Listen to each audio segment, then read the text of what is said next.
pistol साइकिलवा में के बोलत गे मधुबनी जिलावा में अगे मिले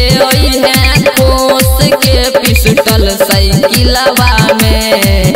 के बोलत गे दरभंगा जिलावा में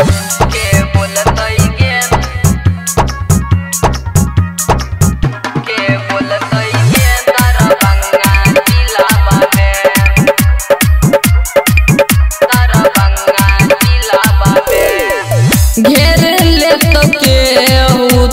ठोक दी है जान गे सोच ले बाद में जे है तई न जाम गे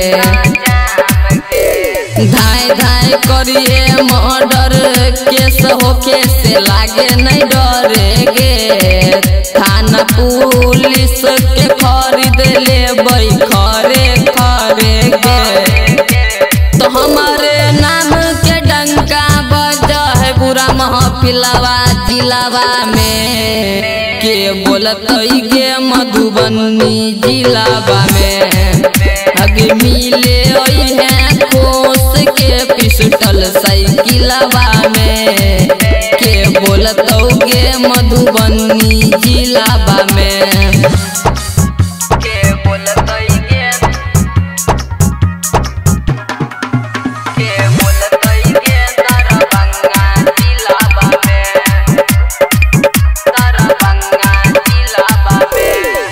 राजा तोर लभर हो तो रानी जैसे रहे गे धमकी को बन दिल को कर नाम खाली कहे गे